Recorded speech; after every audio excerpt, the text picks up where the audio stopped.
But now we're going to start with our agenda. As you all know, we are in month one of the North Dakota legislative session, and the stakes really couldn't be higher.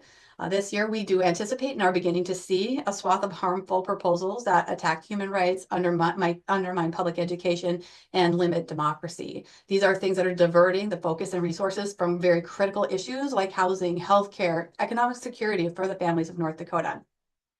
But amid these challenges, is also really good work happening.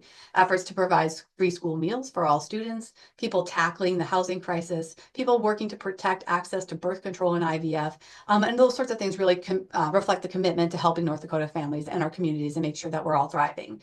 But everybody here today, your support is needed by all the organizations that you're going to hear from today to ensure that our values are reflected and that we're fighting for what's right in North Dakota. Prairie Action North Dakota, we remain steadfast in our mission to protect democracy, defend human rights, and advocate for policies that truly support the people of North Dakota. So with that, our 2025 legislative platform, and that's what we'll highlight through the duration of the Amplify events, our priorities are on democracy, making sure that every vote and every voice counts. On economic justice, so strong policies for strong families, from advocating for school meals to supporting policies that ease the burdens of working families. These are the things that we care about. Additionally, we focus on reproductive rights, so we want to make sure to fight and ensure that every person has a right to make decisions for themselves and about their bodies. And then finally, equality and justice for all. So every North Dakotan deserves the opportunity to thrive. So we're going to support the efforts that dismantle systems of inequality, promote fairness, and fight for access to strong public schools, and empower students and strengthen our communities. So this month's event, we are focusing on two of those platforms of our priorities this today. It is economic justice and equality. And today we're going to have our special series of speakers for you. You heard about in the promotions, but today we'll have guest speakers from Together for School Meals, Community Healthcare Association of the Dakotas, North Dakota Native Vote. I believe we're still waiting for them to join, but hopefully we'll have them here with us today. The North Dakota Human Rights Coalition and North Dakota United. They're going to connect you with the causes and organizations that align with your values. At that time, we'll also be dropping all those links in the chat, so we'll collect those for you and share them out at the end. So with that, we're going to jump right into the program right on time. So I'm going to just introduce you to our first speaker today. We're going to hear from Together for School Meals. Together for School Meals is a grassroots coalition organization of organizations and individuals who want to see free school meals for students in North Dakota. Today we have Michelle Wagner. She's a child nutrition director at Bismarck Public Schools and the legislative chair for the North Dakota School Nutrition Association. She's also a very important component of the coalition of Together for School Meals. But this time I'm going to pass it over to Michelle. All right, thank you. I'm going to share my screen here quick.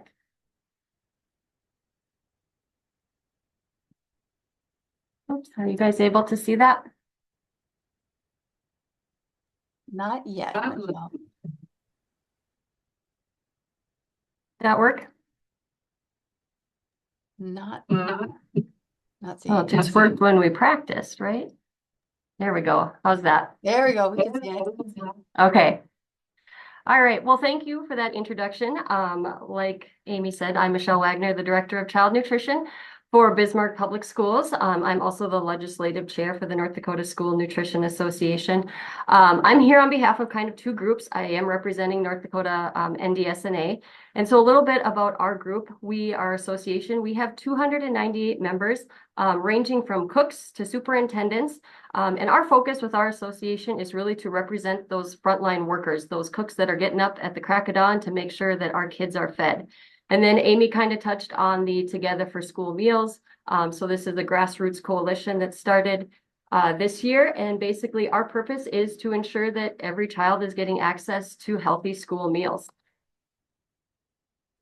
All right, so before we dive into free school meals, I kind of want to touch a little bit on how our program operates. So any district that participates in the National School Lunch Program is going to receive either cash subsidies and commodity foods from USDA for every meal that we serve. And in order to receive that funding, we do have to follow a federal meal pattern regulations. And we're not going to dive into that because I only have 5 to 7 minutes and it's very complicated. But I do want to touch too a little bit about our funding sources because obviously free school meals, we have to talk about funding and where that's coming from. And so every student is going to be categorized into one of these types. If a family comes in and fills out an application and they fall under that free rate, then when that student eats a meal, we receive $4.52 from the federal government. If they fall under the reduced rate, we receive $4.12 from the federal government. And now the state is picking up that 40 cents that used to be passed along to the student that now they eat for free. Even our paid students, so like when my kids go through the lunch line, I'm still receiving 51 cents from the federal government for the meal that they eat. And then we have this last category, State 200, and this was from the legislative session in 2023 when the state increased that federal poverty line from 185% to 200%. And so any kids now that fall under that are eating for free, and it's the state that's picking up this $4.01 and the feds that are picking up the 51 cents for a grand total again of $4.52. So basically that's what we have to work with when we're looking at making lunches. And I bring this up because it's important to note that child nutrition departments are completely self-funded. We don't receive local funding from tax dollars. So when you're thinking of your local tax dollars that are paying for your teachers and your aides and your custodians, your cooks aren't part of that. We have to generate our own revenue to pay for our expenses. And those expenses include our staff salary, their benefits. Even if you look at this picture, this is some carrots that we purchased from a local farmer. You can see the equipment in the back, the robo-coup that we have to use to shred that. That's all purchased within child nutrition funds. And so it's important that we are encouraging students to participate in our program so that we can continue to pay for those funds and not take from the general fund, which would take away from education. So just a quick snapshot of what does it look like in North Dakota for school meals.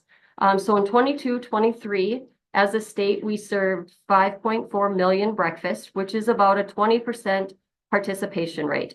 For lunch, we served 15 million, which is about a 70% participation rate.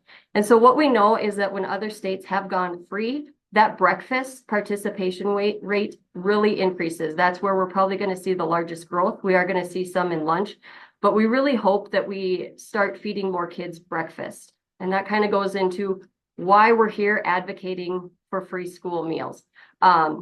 We want to end hunger in the classroom. Like I said, only 20% of our students are eating breakfast at school.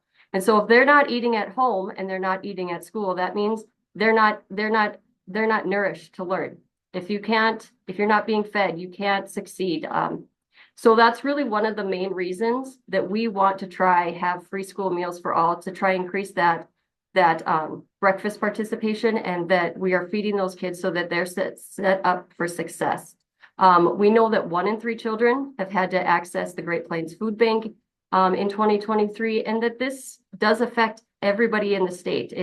Food insecurity is across our state. It's not a Fargo problem. It's not a Minot problem. It's not a Botno problem. It is all 53 counties that we know there are food insecurities. Another reason that we are advocating for free school meals is there is a stigma to school lunch. There is this stigma that if you eat school lunch, you must be poor.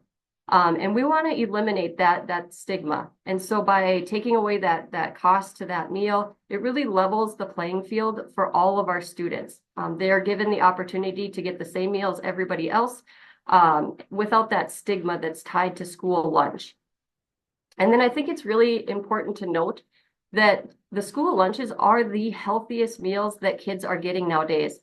There was a study done by Tufts University. It was published in the Journal of American Medical Association, excuse me, and it was done over 16 years, and it studied the meals, their snacks, their beverages, and it showed that the healthiest meals that our students are getting, our children are getting, are at school. They're even more healthy than what parents are feeding their kids at home, what they're buying in the grocery store.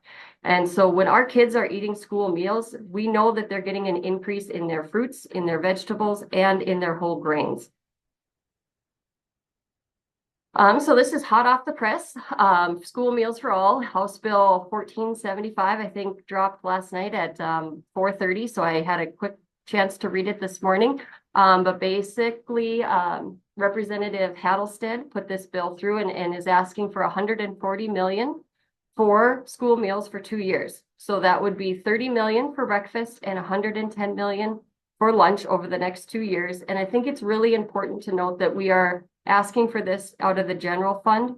We do not want to be pulling from the education fund. This needs to be separate funding from our education fund to pay for these student lunches. So if anybody is interested in advocating for school lunches across North Dakota, I encourage you to scan this QR code and sign up for our coalition group. With that, thank you for the opportunity to share this, and I'll give it back to Amy. Perfect timing, Michelle. Thank you for that good information.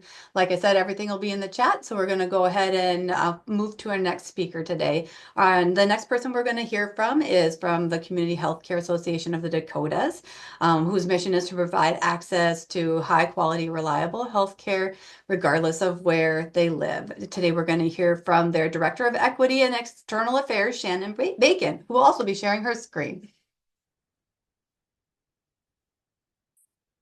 There we go. Thank you. Got this. Okay. Well, thank you so much. And Michelle, thanks for that overview. I think that it's really exciting to see that work continue to evolve and the interest that so many organizations and communities have in school meals. And we're excited to support that as well.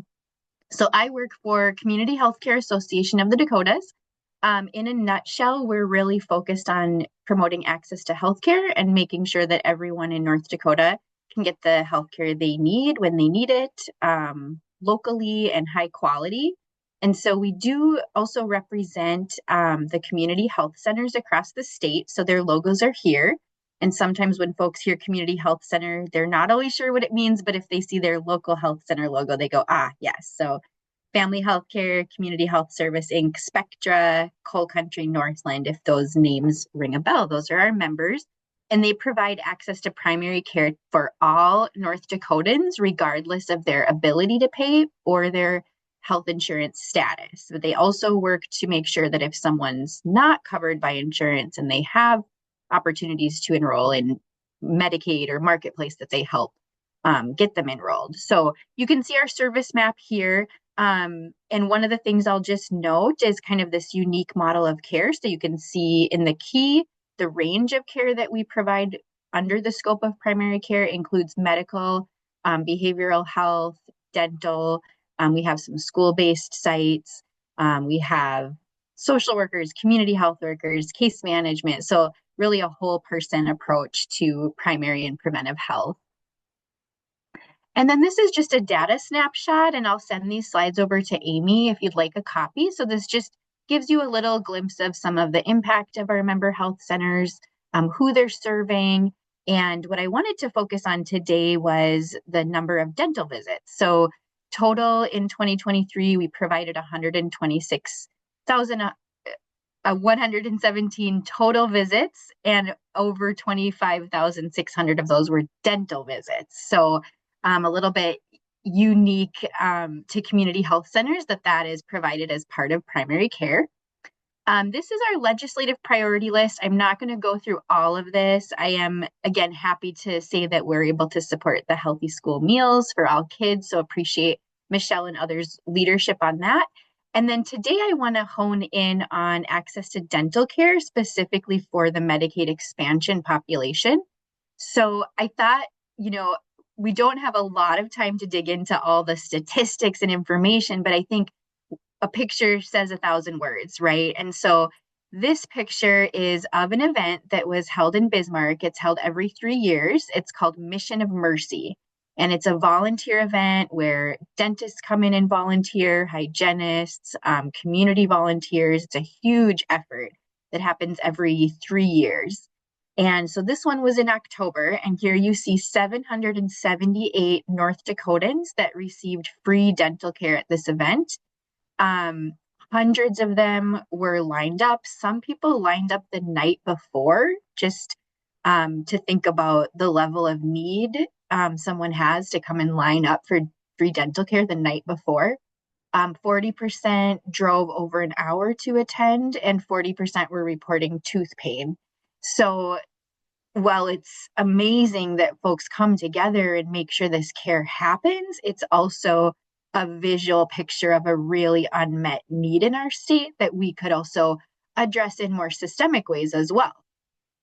So just to note too, thinking about oral health, we know now with lots of research that the mouth is just part of the body. So it's not separate, right? So our oral health impacts our overall health. I just heard a story about someone who had a heart attack in their late 30s. And when they identified the root cause, it was an abscessed tooth with no pain. So if that person had had access to preventive dental care, that would have been identified. So it's very serious to make sure that we have access to oral health, that we treat it as part of the body, just like any other aspect of healthcare. So this visual just shows some of the things that can be at greater risk if folks don't have access to that oral health preventive care. So in North Dakota, about 34,000 individuals are covered by Medicaid expansion as their health insurance.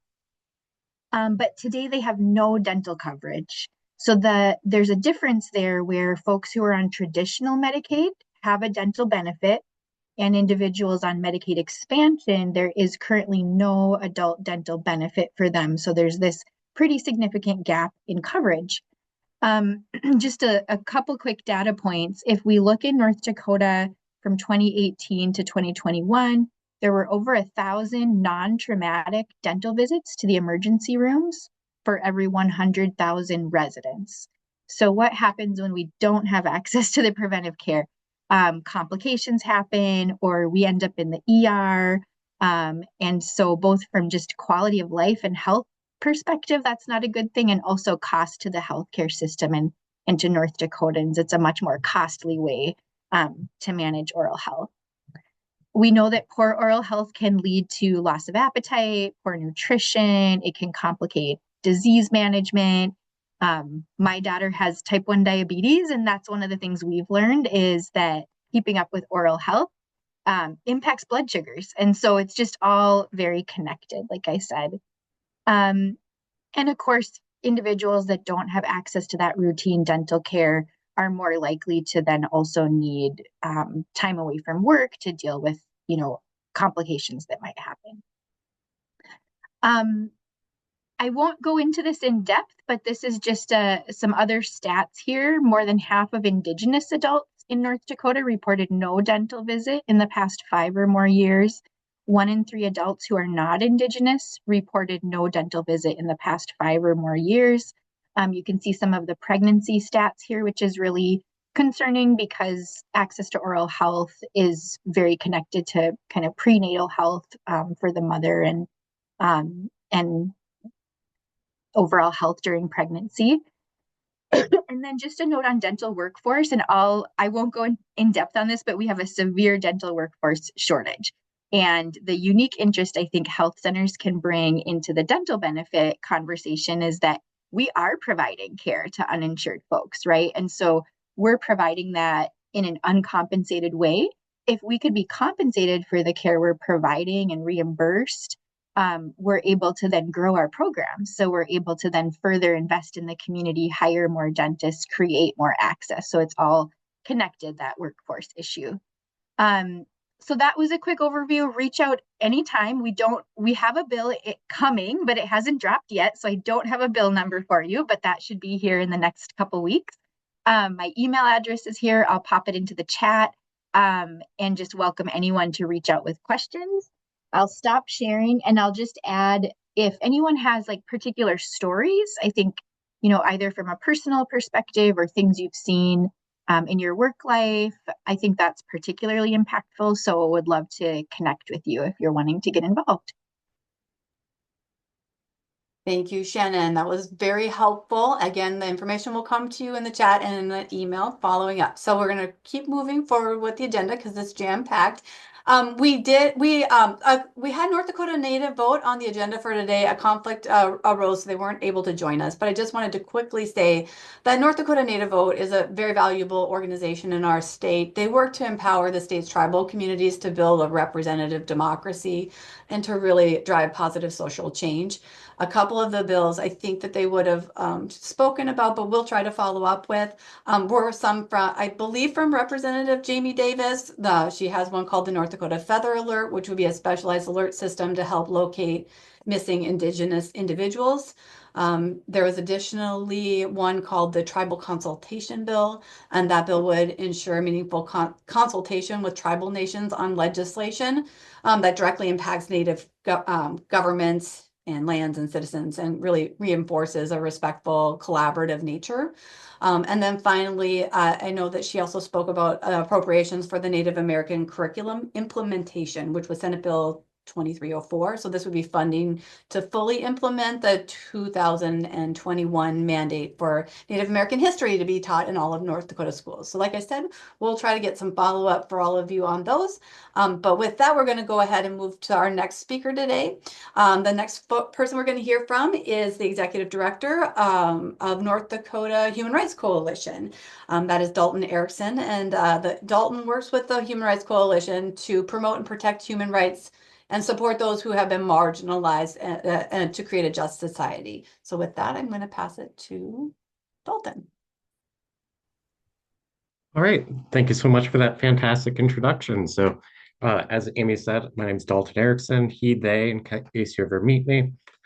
So, human rights are obviously a very broad topic, but that's a good thing that we're a coalition.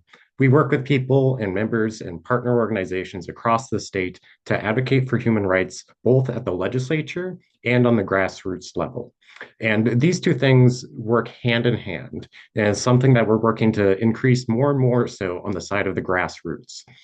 We recently, this month, started having local human rights coalition meetings across the state. We've had a meeting here in Grand Forks earlier this month. We just had one in Fargo, and we'll be having another one in Minot later this month. So if you don't hear your community on that list, please reach out to me or go to our website and fill out our contact us form so we can start organizing in your community as well. Because we want to get everyday people engaged in the human rights movement, teach them how to use their voice to advocate at the legislature and also to impact local governments. Part of our origin is on that impacting of local governments. And some of the work that we did was implementing hate crime legislation, hate crime ordinance in Fargo and in Grand Forks. And one of the bills that I wanted to bring up today would actively undo that work that we were doing. HB 1273 would prevent local county and city governments from implementing hate crime ordinance, which we find especially harmful for undoing the work that we have done, but it reinforces that like this use of free speech for hate is unacceptable and we find it to be un-American. So, but apart from that, a large part of our advocacy is around LGBTQ rights. And so while there's a number of bills that have been put forward regarding LGBTQ, there are two in particular that I want to talk about today because they have hearings coming up next Tuesday. HB 1430 is a conversion therapy bill. It's working to allow conversion therapy to be ethical in our state. And then HB 1181 works to redefine gender. Both of these have their first hearings on Tuesday. And so today is a day of action and there are people marches going on all around the state. And so in combination with like our grassroots side and the legislative side, we're asking that today that you go out and do something, have your day of action. And if that's just one thing that you do today, let it be submitting testimony or show up to one of these marches and connect with other people in your community and learn how you can further engage in organizing. But We view that there are a lot of threats on our horizon, but we also know that we have a lot of ability to advocate for human rights on so many different levels. Whether the threats are coming from the federal side or from the state side or even from the local side, we know that we can impact them all, but it all starts locally. We need to think globally and act locally. So I encourage you all to get engaged in our local human rights coalitions, meet more of your neighbors, and make those connections so we can all work better and more effectively together. Now, I don't want to end on all doom and gloom, other than saying go out and take action because you know you can make a difference. But there's also one bill that is pro LGBTQ that we're really happy about and wanting to push, and that's for HB 1217 for HIV decriminalization. So we can help eliminate some of the stigma around having HIV in the state and make access to services for people living with HIV more accessible. So those are a few of the things. If you want to learn more and want to get engaged, check out our website, ndhrc.org. You can also follow us on all the social medias. So thank you. Thank you, Dalton. That was a lot of really good information, and I'm sure we'll see even more rolling out. So thank you for your attention to all of that, and it's really important work. All right, last but not least, our last guest speaker for today is Chad Oban. Chad is the Executive Director of North Dakota United. As you likely know, North Dakota United has over 11,000 members across the state of North Dakota. They support equal opportunities for success for all North Dakotans, specifically students and people who work in education. So North Dakota United members are teachers, community, college professors, bus drivers, secretaries, all those kinds of great people. So with that, I'm going to pass it over to Chad to share a little bit about your legislative priorities. Great. Amy, first of all, thanks for you and your team for pulling this together. This is a really great event. And thanks to Michelle and Shannon and Dalton for the great work that you're doing on really, really important issues. I also want to mention Representative Zach Ista and Senator Kathy Hogan, who are both on this call as two champions for kids in our communities that we can always count on. That's not often the case up at the legislature, so thank you for both of them for their very, very difficult work. As Amy mentioned, North Dakota United represents higher ed, state employees, county employees, K through 12 employees. For today's, I told Amy before we started, when I do a legislative update, they're usually about 45 minutes. So today we're going to focus on just K through 12. We're currently tracking 83 bills with more being added every day. But I want to start by talking about K through 12 funding. North Dakota United recently did polling where North Dakotans said their two biggest concerns with K through 12 is teacher recruitment and retention and funding for our public schools. Earlier this week, Governor Armstrong announced an executive budget that would increase K through 12 funding by 2% each year. That's woefully low and will send our public schools backwards, will cause teachers to leave the classroom and be forced to leave the classroom. At the same time, announcing $50 million for education savings accounts, which sound really great on their face, but that's $50 million that's potentially going of public dollars going to private school tuition. What I want to make perfectly clear to everybody on this call, because you're going to hear it a lot over the next 80 days and beyond, North Dakota has school choice. We have hardly any regulation of homeschool. Anybody can go to a private school or start a private school. What we're talking about is who funds that choice. That's what we're really talking about. Now, these ESA bills, and again, it was $50 million, that $44.6 million that the governor put into his executive budget. There's two different potential bills that have not been dropped yet. One is from Senator Michelle Axman, one is from Representative Pat Heinert. And what makes these ESAs particularly complicated is they have money in it for really good things. So for example, potentially I have an 8-year-old that goes to Wilmore Elementary School, and no offense to other schools in the state, but it's the best elementary school in the whole state. My family would get some chunk of money to help him pay for after school care or things like that. The Axman bill would have private school parents getting $4,500 per kid to help pay for tuition, where I would get $1,000 to help Evan pay for after school care, behavioral health, and that kind of thing. That's not fair. The Heinert bill is a little bit different. It's my understanding, again, these two bills haven't been introduced, but in this one, a parent would have to come up with $1,000, in order to get the $1,000. I want to lay out a scenario. There's just an article in the Fargo Forum about the Capstone Academy, who has tuition of $15,000, who's waiting for their paintings from Italy to come in to fill their hall full of Italian paintings, and busts of only men who are the great intellects in our country. They only hire teachers who are Christians. So the tuition's $15,000, and a parent has to come up with $1,000. So they get another $1,000. Magically, evidently, they're kind of gonna come up with that additional $13,000 to pay that tuition. This isn't school choice. This is subsidies for folks moving forward. I will say, 2 years ago, when there was a voucher bill that passed and the governor vetoed, North Dakota United and some of our partners were prepared to refer that and take it to the people. I suspect very much the same session, if they pass something that includes public dollars going to private school tuition, we will again fight that and potentially bring it to the people. We need to fight for more money for public schools. And until we're fully funding our public schools, and TUA doesn't get it, that's woefully short, we're not going to get there. We're also going to be looking at there's two public charter school bills that will be they've both been introduced. One is from Senator Michelle Axman, as one is from Representative Murphy.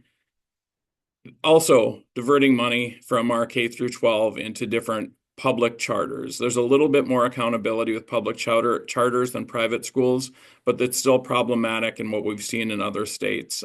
So we'll be fighting those very, very strongly. So again, public schools are under attack in North Dakota. I will just one more anecdote from last week when the superintendent of public instruction, Kirsten Baser, was asked during her budget, would she rather have $50 million go to public schools or for private school and homeschoolers? She struggled to answer that question and didn't answer that question. Kirsten's always been a champion for us and for public schools, but the political pressure around choice and public dollars funding that choice is immense on the right side of the aisle. North Dakota and Nebraska are the only two states in this country without vouchers and charters. So there's a lot of people who want to make sure that we're no longer a white spot on that map. And so we're going to fight that stuff very, very hard, in partnership with the North Dakota School Boards Association and the administrators. All the public school advocates are standing up for public schools, but we need your help. One of the ways that North Dakota United fights this stuff is we have a two-pronged approach. We have our lobbyists up at the Capitol, but we know as long as these fights are inside the Capitol, we lose. The folks are against us at the Capitol, but the people are with us. We dedicate even more resources to our field staff, engaging the public on these issues, which is very, very important. Like Dalton, I don't want to end with just negative stuff. I also want to talk about this week, a bill sponsored by Representative Zach Ista is having its hearing on Tuesday that would make veteran teachers get their lifetime teacher license more easy. Basically, it's rewarding people who've been in the classroom for 20 years. Folks have been following public education. We now have a thing where basically if you're an adult, you can teach. This is a way to reward the people who've actually been in the classroom. It's a small way to say thank you. And Representative Ista and a great group of sponsors have come together. We're obviously huge proponents of universal school meals, part of that coalition, appreciate that coalition. We can do this. This is the year to get it done. Again, focusing on our polling, 80% of North Dakotans want this done. When asked, would you rather have universal school meals or private money or public dollars going to private tuition? It was something like 80% to 5%. Want universal school meals instead of money going from public dollars for private school tuition. The public's on our side with these things, and eventually we're going to have to take these issues to the public. So with that, again, appreciate everybody's great work. Any help you can provide to stand up for public schools. This is the most difficult part of the session because we have all these bills coming in that are often just crazy. And we focus on these crazy bills. And at the same time, we're underfunding education. We're not paying our public employees enough. We're taking away rights from our LGBTQ friends. All these terrible things are happening. So we need to stay focused on the ball and the things that the public agree with us. And any help that anybody can provide us to stand up for public schools, we need it now more than ever. So thank you, Amy, and your team. Oh, thank you, Chad. I think that was a great way to close out our panel of speakers today.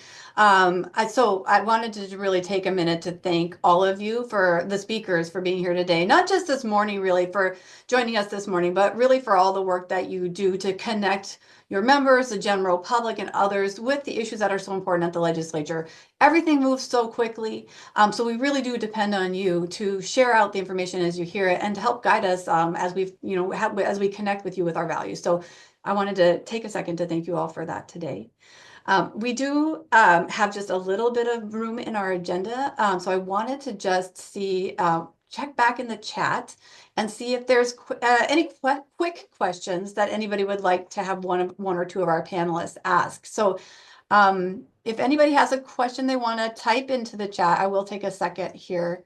I guess this is not specific to a speaker, but Gwen is asking how you can search a bill by topic. And just to let you know, Gwen, we can send along in the recap the link to the North Dakota State Legislative website. There is actually a page on the site that makes it very easy to search by word or topic or number or sponsor, all of those things, but it's quite user friendly. So we'll make sure to include that in the chat. And now we'll just, we don't seem to have any other questions for the speaker. So I'm going to just transition us a little bit to what we're calling the little bit of a lightning round. Because we mentioned how quickly things move at the legislature, and this is just a small segment, a small number of the bills that are being heard or being filed at the legislature. I wanted to take just a few minutes to amplify a couple of others that we have seen that we want you to know about. And please, in the chat, if there are some bills that you would like us to shout out, I will do that after I talk about two more. So we'll keep our eyes on the chat there. The first one that Prairie Action wanted to let you know about and is House Bill 1373. This is what we would call, this is under reproductive rights that we work on. This is what we would call a personhood bill. This bill would amend the state century code that deals with murder, assault, and wrongful death status to redefine what a person is. And they would redefine it to mean a person is from the moment of fertilization, you are a person within the that part of our code. So what does that mean for North Dakota? What does that mean for people who can get pregnant or could have who could be carrying a fertilized egg? This really has really sweeping impacts for things like IVF care in our state. This has sweeping impacts for access to birth control, including emergency contraception and other kinds of birth control. But additionally, we're talking about a fertilized egg, which is before implantation, but before most people would even know that that is something that they carry. So this could open up a whole host of really scary situations in which we would need to be proving that we were not carrying a fertilized egg before we partake in activity that could potentially prevent its implantation. And so while I'm still kind of stumbling through describing this for you all, do know that there will be a lot of work happening against this bill. It is quite extreme. And to also note that North Dakotans did face something very similar to this bill in 2014. It was on our ballot as a ballot measure, and we defeated it like 2-1. People do not want this sort of an extremist language, not only in our state constitution, nor in our codes, especially dealing with murder and assault and other sorts of charges. Additionally, it's incredibly, even folks who might fall on the other side of the aisle, when you think about reproductive rights, having something that would create criminal charges for women is also a very dangerous slippery slope that most people should be against. So at this time, I was going to check back in the chat and see if we had any other bills that popped up. Says Mariah has 2244, Senate Bill 2244, and thinks that it is concerning about parents' rights. So that's something that we can look into and bring back as well. Yeah, Amy, I can talk a little about the parental rights bill. Please It's exceptionally concerning. Again, as a parent of a 8-year-old, I'm not sure what rights I don't have that they're trying to give me. But this is a big concern. We fought it back last session. We're going to have to do it again. From a school's perspective, it's potentially every parent in the state being able to tell teachers what they can and cannot teach from day to day. It'll make the jobs impossible. And so it's very concerning. Parents have ultimate rights in the state already. I'm not sure what else they want, but Mariah's right. This is concerning.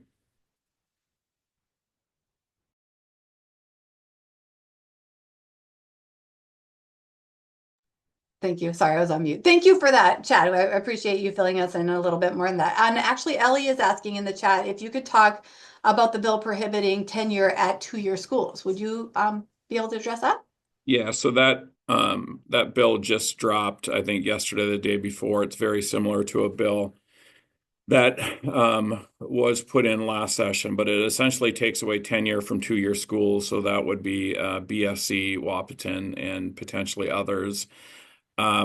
It seems like this is more of a political thing than actually something that's wanted at higher ed. I think administration at those two-year schools have made it pretty clear that they think this would affect their ability to recruit and retain employees at those two-year schools.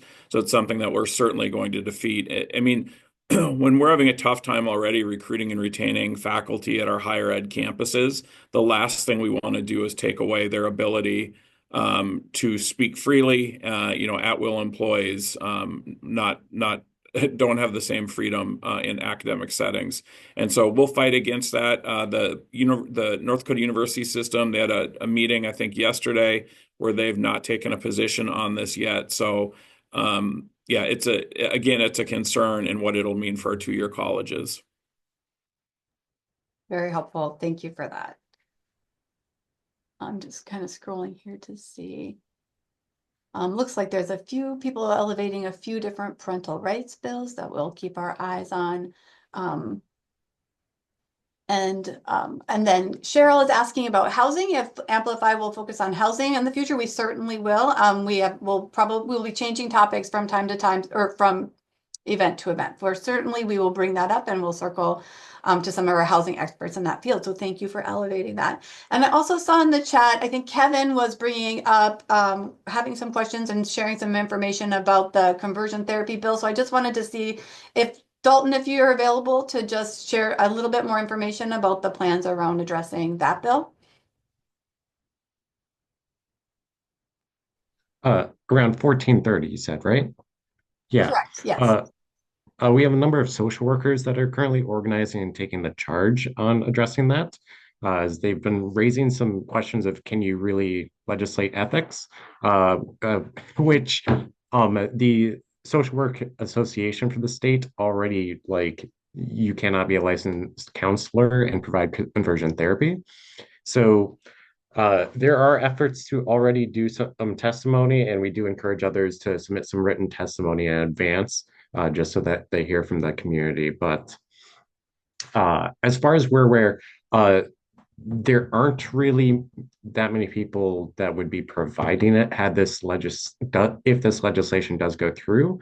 And we're often wondering, what are the other avenues that, like, conversion therapy and those sorts of practices are also going down, in particular around faith-based community areas where it's unlicensed counseling being done. So those are some things that we're keeping our aware of. But right now, the social workers, the Association of Social Workers, are really taking a good charge in the testimony right now. So thank you for filling us in on that again, Dalton. Appreciate that.